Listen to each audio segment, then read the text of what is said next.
नमस्कार, आप देख रहे हैं सी न्यूज भारत और मैं हूं आपके साथ ज्योति अरोरा।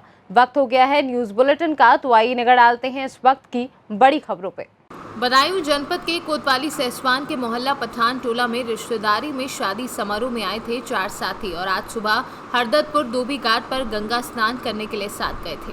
जब 3 साथी घर वापस आ गए और ये एक युवक नहीं लौटा तो परिजनों में हड़कंप मच गया।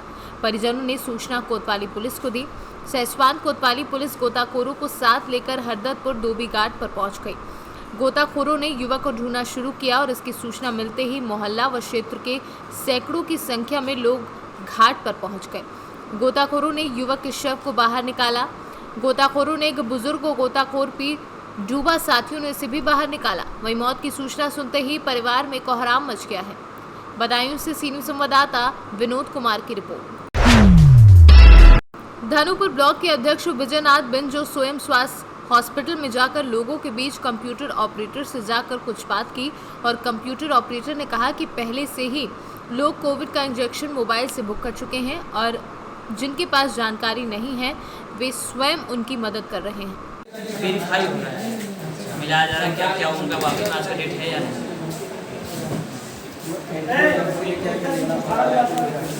जो ऑनलाइन करके आ रहे हैं वो अपना कोड या मोबाइल से वेरीफाई करा रहे हैं। 45+ वालों के लिए आईडी दिया जाता है कि उनका शाम को फीड देगा आईडी कार्ड या मोबाइल नंबर रखा जाता है। जी, यहाँ हम एंट्री करके भेजते हैं, सामने सिस्टर बैठी हैं, वो वेरीफाई करके लगवाते हैं। वेरीफाई अंकुश तिवारी। भदोई से सी न्यूज संवाददाता नीरज कुमार की रिपोर्ट। जनपद बिजनौर के डीएम और एसपी डॉक्टर धर्मवीर सिंह द्वारा पुलिस फोर्स के साथ जिला कारागार बिजनौर का औचक निरीक्षण किया गया। औचक निरीक्षण का उद्देश्य जिला कारागार में भोजन की गुणवत्ता और वकीलों की उपलब्धता और साफ सफाई के बारे में देखा गया। आज डीएम साहब के नेतृत्व में यहाँ के पुलिस पीएससी बल के साथ में जिला अधिकारियों के साथ में औचक निरीक्षण किया गया, बैरकों का निरीक्षण किया गया। कोई आपत्तिजनक चीज़ नहीं मिली। डिस्ट्रिक्ट मजिस्ट्रेट साहब द्वारा इनके वकीलों के बारे में, वकीलों की उपलब्धता, भोजन की, स्वास्थ्य की अन्य सुविधाओं को देखा, सारी चीज़ें संतोषजनक पाई गई। बिजनौर से सी न्यूज संवाददाता सलीम हाशमी के साथ फहीम शेख की रिपोर्ट। जनपद बिजनौर के थाना मंडावली क्षेत्र के गांव राहतपुर में शराबी पिता ने मासूम बच्ची को जमीन पर पटक कर उतारा मौत के घाट। घटना की सूचना पुलिस को दी गई। वहीं पुलिस ने शव को कब्जे में लेकर पोस्टमार्टम के लिए बिजनौर भेज दिया है और आरोपी पिता को हिरासत में ले लिया है। जी, क्या नाम है आपका? मेरा नाम मोहम्मद मुस्तफ़ा, राहतपुर से ग्राम प्रधान। जी, क्या घटना हुई आज? तो आज घटना ये हुई है कि मंडावली से लड़का एक जो जिसकी शादी राहतपुर हुई थी, वो अपनी घरवाली को लेने राहतपुर गया था। तो उसने दारू पी रखी थी, बदतमीजी करी लड़की के साथ, उनके घरवाले के साथ बदतमीजी करी और लड़की को उसके घरवाले के हाथ में से लेके उससे दे के मार दिया। अपनी बेटी को? अपनी बेटी को। कितनी बड़ी है वो 8 साल की लड़की है उनकी। 8 महीने की 8 महीने की लड़की है। अच्छा, मतलब अपनी बेटी को पटक के मार दिया? अपनी बेटी को वही फर्श पे देके पटक के मार दिया। अच्छा। उसको पूजा हॉस्पिटल में ले जाया गया। वहाँ 1 घंटे के बाद उसकी डेथ हो गई। अच्छा, अब क्या हो रहा है उसमें? अब उसको कार्रवाई हो रही है, उसको मुकदमा लिखा जा रहा है उसके खिलाफ। पुलिस ने अपनी हिरासत में ले लिया है उसको। अच्छा, बच्ची के शव को पोस्टमार्टम के लिए भेजा जा रहा है। बिजनौर से सी न्यूज संवाददाता सलीम हाशमी के साथ फहीम शेख की रिपोर्ट। जालन कोंच तहसील के ब्लॉक कोंच नंदी गांव नगर पंचायत नंदी गांव के द्वारा गल्ला मंडी कोच में मुख्यमंत्री सामूहिक विवाह योजना के अंतर्गत ब्लॉक नंदी गांव से 33 जोड़े, नगर पंचायत नंदी गांव से 7 जोड़े, ब्लॉक कोंच से 11 जोड़े, नगर पालिका कोंच से 3 जोड़े और कुल 54 जोड़ों का विवाह संपन्न हुआ। 52 जोड़ों का विवाह विद्वान पंडितों ने वैदिक रीति रिवाज मंत्रोच्चारण के साथ संपन्न कराया, तो वहीं 2 मुस्लिम जोड़ों का निकाह काजी के द्वारा कबूल कराया गया। मुख्यमंत्री सामूहिक विवाह योजना के अंतर्गत ऐसे गरीब परिवारों की कन्याओं का विवाह संपन्न कराया जाता है। इस संबंध में शासन की ओर से कन्या के खाते में 35,000 रुपये, कन्या के लिए कपड़ा, चांदी का मंगलसूत्र, चांदी की पायल, चांदी की बिछिया, बक्सा आदि दान में दिया जाता है। सरकार की मंशा है कि गरीब कन्याओं का विवाह भी संपन्न हो। जिसमें उनके माता पिता की धूमधाम से शादी विवाह करने का सामर्थ्य नहीं है। ऐसे गरीब परिवारों के लिए मुख्यमंत्री सामूहिक विवाह योजना में धूमधाम के साथ शादियां कराई जाती हैं। क्या नाम है आपका भैया? हमारा नाम प्रदीप दुष्कर्मा। पत्नी का नाम? स्वाति। अच्छा, आपकी जो शादी हुई है सम्मेलन में, तो कितना सामान मिला है? हमको एक बक्सा है, कुछ साड़ी वगैरह है, वो सामान भी है, और भी बहुत सारी चीज़ें हैं, वो मंगलसूत्र आदि और चीज़ें हैं। आपको शादी में ये जनरल शादी जो होती है, बारात लेके जाते हैं, और इस शादी में आप कैसा महसूस कर रहे हैं? बहुत ही खुश महसूस कर रहे हैं। आप इस शादी से खुश हैं, सामूहिक शादी से? हाँ, बहुत खुश हैं। अरे क्या क्या मिला आपको? रुपया भी मिले हैं? वीडियो साहब, आज जो सामूहिक शादियां हुई हैं आपके यहाँ, कितनी शादी हुई और क्या क्या सामान वर वधू को दिया गया? मुख्यमंत्री विवाह सामूहिक विवाह का आयोजन किया गया है। नदीगांव विकास खंड की तरफ से हमारे विकास खंड में 33 जोड़ों का विवाह संपन्न कराया गया है यहाँ पे। इसके मुख्य अतिथि माननीय ब्लॉक प्रमुख अर्जुन सिंह परिहार जी हैं, और इसमें जोड़ों को 35,000 रुपये उनके खाते में दिया गया है। एक बक्सा दिया गया है जिसमें से उनको मंगलसूत्र, बिछिया, चांदी की पाजेब और एक साड़ी दी गई, और उनको हमारे विकास खंड की ओर से बहुत सारा आशीर्वाद दिया गया है। अब ये सामूहिक विवाह आगे भी होते रहेंगे? शासन की मंशानुसार जो गरीब, वंचित, पिछड़े वर्ग के लोग हैं, जिनके पास शादी करने के पैसा नहीं है, उनके लिए माननीय मुख्यमंत्री के द्वारा समय समय पर सामूहिक विवाह का आयोजन किया जा रहा है। अगला विवाह संभवतः जनवरी-फरवरी माह में किया जाएगा। उसके लिए आवेदन स्वीकार किए जाएंगे और समय समय पर ये किया जाता रहता है। जालौन से सीनू संवाददाता जितेंद्र कुशवाहा के साथ जान मोहम्मद की रिपोर्ट। उत्तर प्रदेश के अमरोहा जनपद में सपा नेता आजम खान के लिए कांग्रेसियों के दिल में प्रेम जाग गया है। आजम खान की रिहाई और उनके स्वस्थ होने की कामना के लिए कांग्रेस के मुस्लिम और हिंदू नेताओं ने हवन किया। कांग्रेस के प्रदेश सचिव सचिन चौधरी ने योगी सरकार और समाजवादी पार्टी के नेताओं पर निशाना साधते हुए कहा कि सपा और बीजेपी मिलकर आजम खान का शोषण कर रही है। को सद्बुद्धि आए, खासकर योगी जी को सद्बुद्धि आए, इसलिए हवन किया गया। आज आपने देखा होगा माननीय आजम खान साहब जेल में हैं और इतने केसेस उन पे लगा दिए गए, पता नहीं क्या जुर्म है उनका। ऐसी कौन सी धाराएं लगाई हैं उनके ऊपर। एनएसए भी 11 महीने में टूट जाता है, वो भी उससे भी खतरनाक धाराओं में उन्हें, सांसद हैं वो, 9 बार विधायक रहे, उसके बाद भी उन्हें जेल में बंद किया गया। उसमें समाजवादी और योगी सरकार दोनों ही मिलकर उनका शोषण कर रहे हैं। यह राष्ट्रीय अध्यक्ष जो हैं समाजवादी पार्टी के, उनके और योगी जी की मिली भगत के कारण आज आजम खान साहब जेल में हैं, क्योंकि उन्होंने कोई ऐसा अपराध नहीं किया कि उनको जेल में रखा जाए। उनके स्वास्थ्य के लिए आज यहाँ पर वो स्वस्थ रहें और जल्दी जेल से रिहा हों, उसके लिए हवन किया गया। कोरोना महामारी रही, कोरोना महामारी दोबारा ना आए, क्योंकि इलेक्शन के समय में दोबारा भी आ सकती है, वो ना आए तो उसके लिए भी हवन किया गया। सरकार को सद्बुद्धि आए, देश में सब खुशहाल रहे, इसलिए हवन किया। अच्छा, मेरा सवाल, गांधी जी ने हमेशा ही उन लोगों का साथ दिया जो लोग परेशान हैं, जिनका शोषण किया जा रहा है। उसमें माननीय आजम खान साहब भी हैं। यह पार्टी की बात नहीं है कि कौन कौन सी पार्टी में है, लेकिन इस बात पे मानवता यहाँ पे आनी चाहिए, हमें खड़ा होना चाहिए। आज आजम खान साहब के साथ हो सकता है, कल आपके साथ हो, कल हो सकता है किसी तिवारी के साथ हो। जिस तरह का जुल्म खासकर उत्तर प्रदेश में किया जा रहा है, चाहे वो ब्राह्मण हो, चाहे वो ओबीसी हो, चाहे वो आजम खान साहब हो, आपको सबको पता है। इसलिए हमारा एक ही कहना है, सिर्फ कांग्रेस ही ऐसा विकल्प है जो देश को बचा सकती है। ये छोटे दल हैं, देखिए समाजवादी, बसपा, जब हम उत्तर प्रदेश से निकलते हैं, इनके बाहर इन्हें कोई पूछता नहीं है। और यही कारण है कि बीजेपी चाहती है कि ये पार्टियां मजबूत हो क्षेत्र में, इसीलिए कांग्रेस से डरती है। देखिए, आप मुझे बताइए कौन सा विकल्प है देश के पास। बीजेपी के सामने एक ही पार्टी खड़ी है जिसका नाम है कांग्रेस पार्टी। जिस पार्टी ने देश को आजाद कराया उस पार्टी का नाम है कांग्रेस पार्टी। जिस पार्टी के 2 प्रधानमंत्री शहीद हुए उस पार्टी का नाम है कांग्रेस पार्टी। नेताओं ने हवन किया है।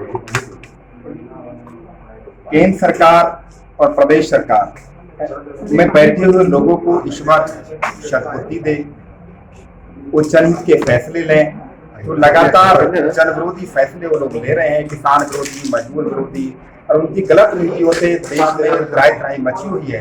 तो हमने हवन के माध्यम से ईश्वर से प्रार्थना की है कि भगवान सत्ता में बैठे हुए लोगों को सद्बुद्धि दे और वो जनहित के और देश हित के काम करने लगे। दूसरी बात ये है, हमारा भारत देश में 2 बार कोरोना की लहर आ चुकी है और देश में बड़ी भयानक तबाही कोरोना ने मचाई है।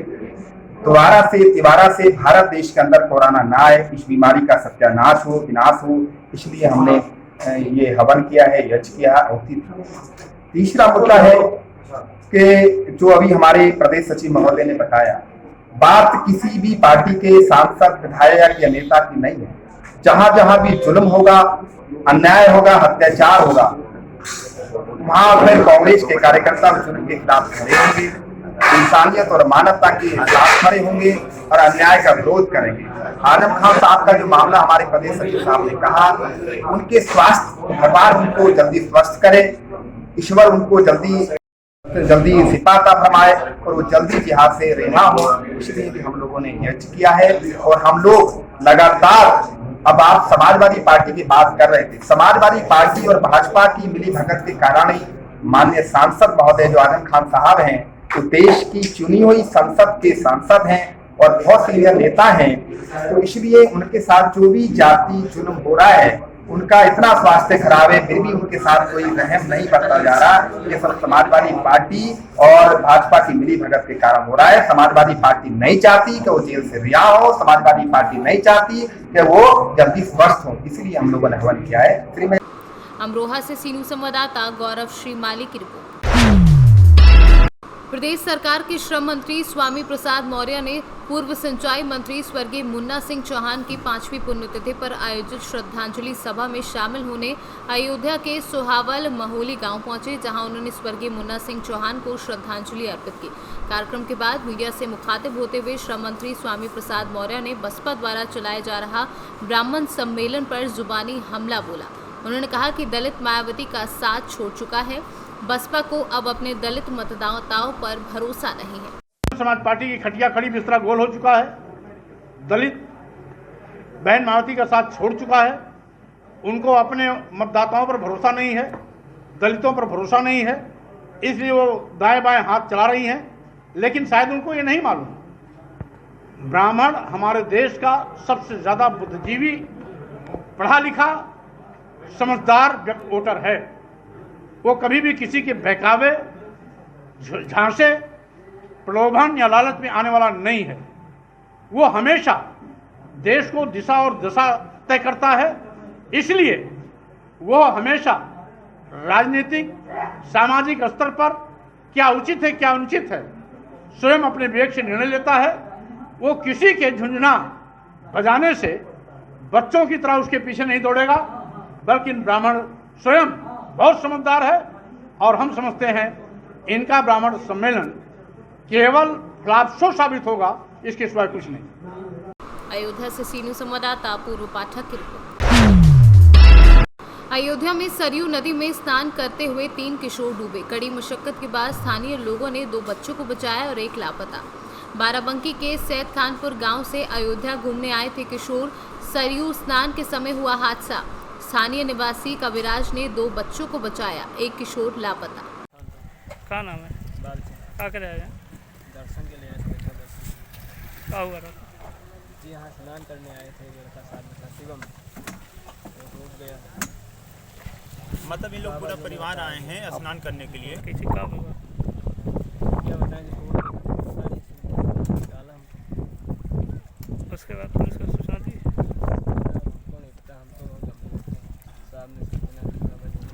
मैंने सूचना दिया मौके पर।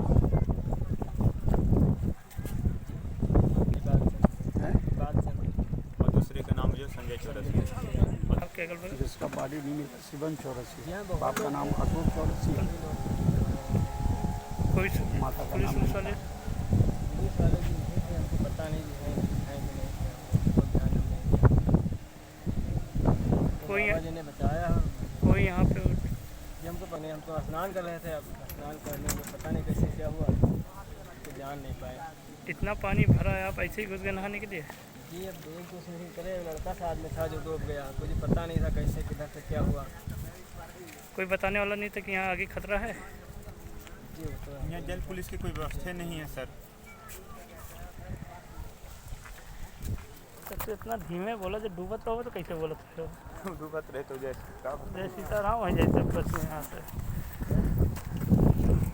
सुबह जो है लगभग 6-7 बज रहा था, तो ये लोग स्नान कर रहे थे, तो मौके पर घाट पर ही मैं था और घाट पर अपना स्थान है, तो देखे कि 2 जो है मुड़ी दिखाई दे रहा था। जब चिल्लाने मतलब डूबने की आवाज़ सुने तब मौके से आ करके और कूद करके जो है इन लोगों को जान बचाए। इनका नाम संजय चौरसिया है, इनका बालचंद चौरसिया। और जो लड़का 15 साल का है उसको देख नहीं पाए थे भैया, हैं, तो वो जो है उसकी बॉडी का मैंने बहुत प्रयास किया, कम से कम हज़ारों डुबियाँ लगाया, हैं, लेकिन वो जो है प्रयास करने के बाद सुरक्षा के लिए सर तो यहाँ कोई इंतजाम नहीं है, जो कि नए घाट पर ही जल पुलिस है। अब यहाँ व्यक्ति जो है डूबेगा नए घाट से आते तो जैसे आराम हो जाए, खत्म ही हो जाए। यहाँ जल पुलिस की कोई व्यवस्था नहीं है और शासन में मांग करता हूँ कि एक घाट छोड़कर एक घाट पर जल पुलिस की व्यवस्था होनी चाहिए। घाट में जो है वहाँ डूब गए थे। अभी 3 जो अगले वर्ष जो है मई में जो 3 पुलिसकर्मी पुलिस वाले ही नहीं बच पा रहे हैं, तो आम आदमी को छोड़िए। ये लोग जो है ड्यूटी कर रहे थे, 3 पुलिस वाले जो डूबे, हमारे महाराज जी जो कि अपनी जान जोखिम में डाल करके कूद करके उन लोगों की जान बचाया। ये 12 बंकी से आए हैं। ये कौन शाहिद खानपुर रेलवे स्टेशन के रहने वाले हैं। मैंने SSP को CO को मैंने सूचना दिया, मौके पर उन लोग आए और इसकी जो है खोजबीन कर रहे हैं। आपका शुभ नाम क्या है? मेरा नाम कविराज दास है, स्थान सरयू दर्शन कुंज ही है, ये पापमोचन घाट यहीं रहने वाले हैं जी। मेरा दास जी के लड़का हूँ, जो उन्होंने कम से सैकड़ों लोगों को सरयू नदी में डूबने से बचाया है, 3 पुलिसकर्मियों सहित। अयोध्या से सीनू संवाददाता पूर्व पाठक की रिपोर्ट। 12 सगवड़ थाना क्षेत्र के गरेवा गांव में गंगा के बढ़ते जलस्तर से लगातार कटान जारी है। लगातार कटान से गंगा की धारा गांव के करीब तक पहुंच गई है। कानपुर जाने वाला मार्ग कट सकता है। वहीं गरेवा के पुल के पास फिर शव उतारने वाली स्थिति बनती नजर आ रही है, जिससे गांव के किसान भयभीत हैं। उन्नाव से सीनू संवाददाता नवनीत शुक्ला की रिपोर्ट। फिलहाल के लिए न्यूज बुलेटिन में बस इतना ही। देश दुनिया की तमाम बड़ी खबरों के लिए आप देखते रहिए सी न्यूज भारत।